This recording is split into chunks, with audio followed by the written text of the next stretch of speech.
Good afternoon, Mikel. Good to see you.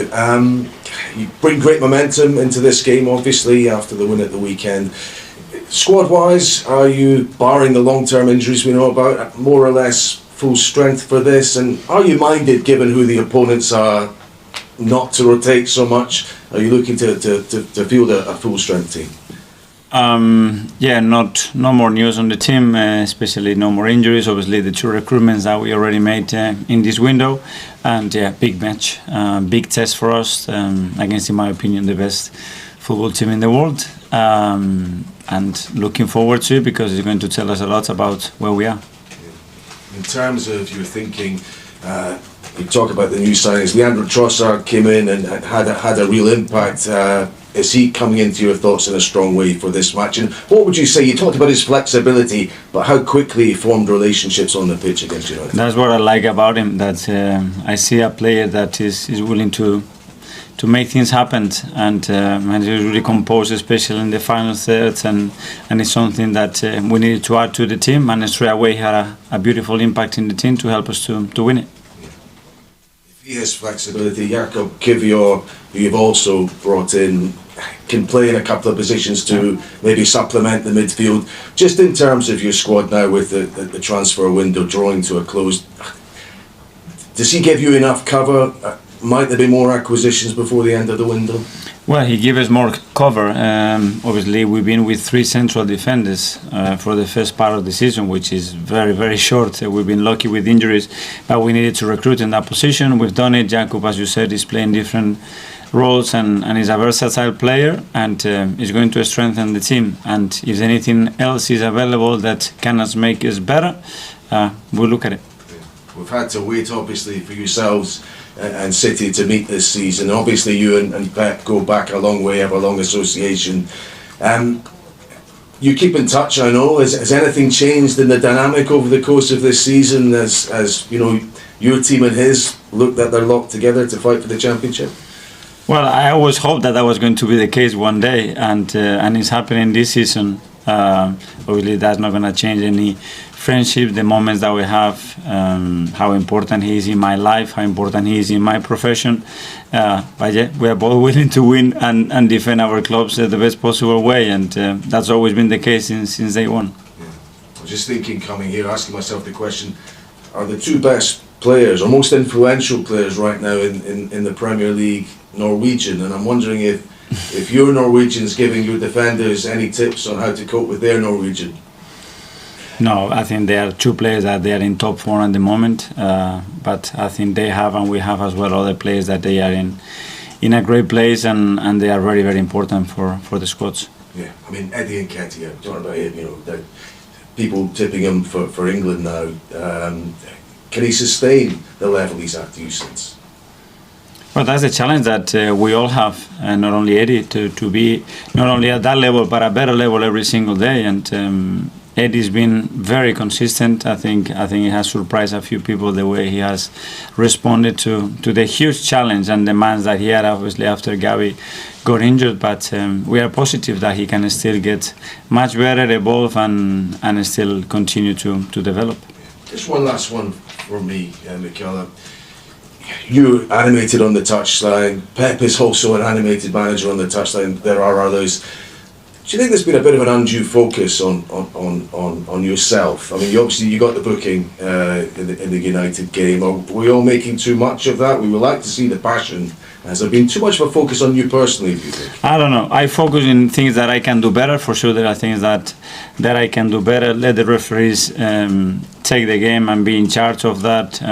Look myself in the mirror as well sometimes, and try to find the right balance there sometimes. But I love the game. I'm very passionate about it. I love to win more than anything else, and that's the way I live the match. But again, if there is something that you can do better, I think you should try at least do that. That's great. Go to Bradley from TalkSport. Hi Mikel, hope you're well. Whoever wins this game on Friday, what sort of psychological advantage does that give them in the title race, do you think, going into the rest of the season? I think they're going to be 2 very, very different games. And to put similarities into them, I think it's just very unreal. Maybe for the players that are going to be on that pitch, but as well because of the context is extremely different. But let's see. Obviously, it's important always to play well and to win. That gives you more momentum, more confidence, and prepares you better for the next match. And that's our focus to do that on Friday.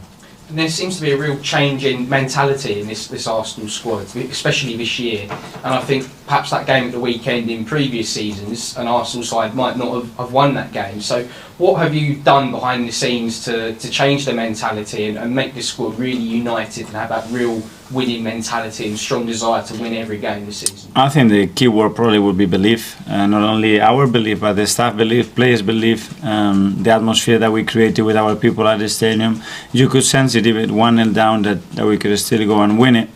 And managing emotionally the game in a much better way than we used to, and then playing better. And we are playing better than before, and we are earning the right to win the games. And then football, as we all know, is very unpredictable. You mentioned the atmosphere in the stadium there. We heard the roar at full time, like the weekend when that full time whistle blew. Does it feel like this is the most united the whole club has ever been during your time here as a player and manager, in terms of staff, the fans, the players, the whole sort of people here at Arsenal? I wouldn't like to compare how it was before in the past, but I say I'm extremely proud and privileged to be in this moment at the football club, and I think we all feeling that energy and that empowerment between everybody that is contributing to get the club where it belongs. And what sort of impact has Alexander Zinchenko made on the squad? I mean, another great performance from him the weekend. Well, we know that he's a player that gives us everything that we want in that position, that he gives us the versatility and he gets a lot of attention as well and free us other spaces. That for us is really important. But I will especially highlight his mentality, and what he brought is a real desire to win, to make something special with this team, and the experiences that he had in the past. I think they are very helpful to do that. Thanks. Best luck Friday. Thank you. To Alex from the BBC. Hi Mikel, you Hi. said this game against Man City will be different to the one you play in the Premier League, but is it fair to say these 3 games against Man City could define your season?